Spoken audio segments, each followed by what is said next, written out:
Archaeologists working in Charleston, South Carolina are reliving some Civil War history.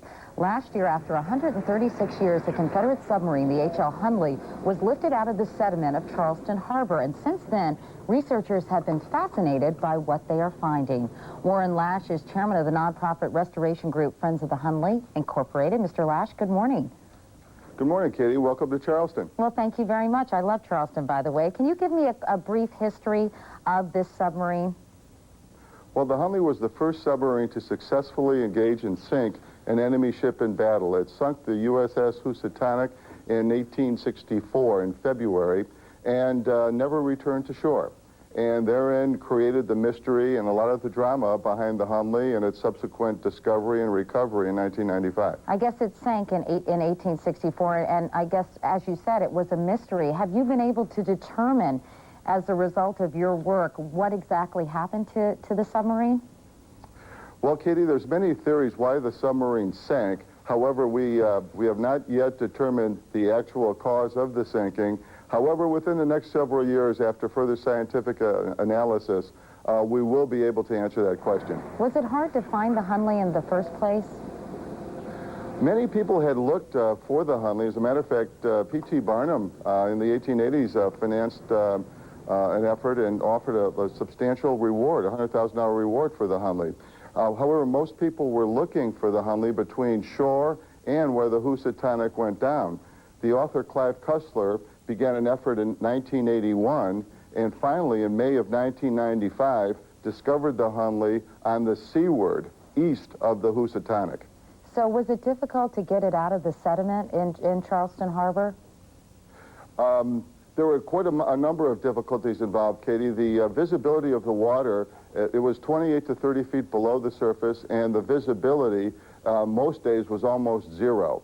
The plan had to encompass or take into account the fragility of the sub, the fact that the sub was filled with sediment. Yes, so it was a very unique, first of a kind maritime recovery effort. I know this is one of the earliest submarines in existence. I think we can take it sort of a look at it, and you can tell me a little bit about how it worked, and because it was such an early model.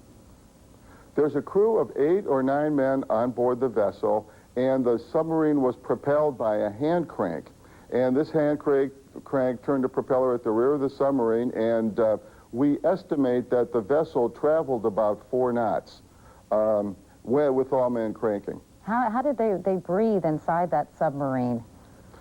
There was a snorkel box directly behind the front conning tower that was operated by a bellows. The literature indicates that it didn't work very well, so the men basically would submerge. They had a candle on board just as a coal miner would have a candle when they go into a coal mine. And when the candle extinguished itself, usually within an hour or so, that meant the oxygen was depleted and they'd have to surface. Wow, pretty primitive, huh? Yeah, very primitive. Well, what we're finding, though, there's many, many surprises with the Hunley, and it's far more technologically advanced than we've ever expected. Mr. Lasch, have you, not to be ghoulish, but have you found any remains of the men who were on board?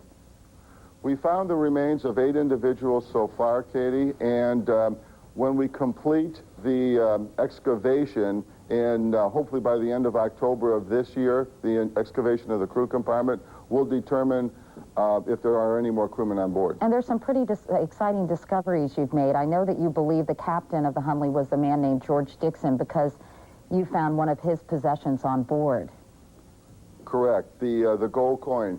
Queenie Bennett, his girlfriend, gave him a keepsake or memento before he went off to battle at Shiloh, and he was struck in the leg, but the bullet had hit the coin and probably saved his life because the bullet didn't sever any arteries. Wow. So we have that coin. We've discovered that coin.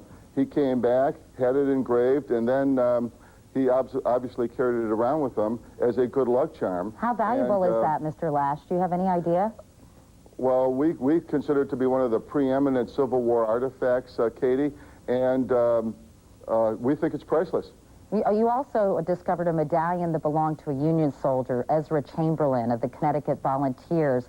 He had been reported killed 7 months before the Hunley went down, so do you have any idea how the medallion got on board? Well, there's several theories, Katie. It could be a simple battlefield souvenir, which was a common practice at the time. And there's several theories. The Chamberlain grave is in the process of being exhumed in Connecticut, and I think that will answer a lot of the questions. Well, it really is very exciting stuff, particularly for Civil War buffs. My husband was a huge Civil War buff. He would have been fascinated by all this. What are you going to do next? What's on your agenda? Well, there's a whole bunch of things, Katie. Obviously, we have to complete the excavation in October. There's a lot of scientific reports. The Hunley will take about 7 or 8 years in conservation to remove all the sea salts and be put on permanent display. And who knows, Clive Cussler tells me he'd like to go get another submarine or maritime artifact and bring it over here for conservation. Well, it's so exciting. Warren Lasch, thanks so much for joining us. You sure don't sound like you're from Charleston. Well, my heart is in Charleston, Katie. Okay. Very politic. Thank you, Mr. Lasch.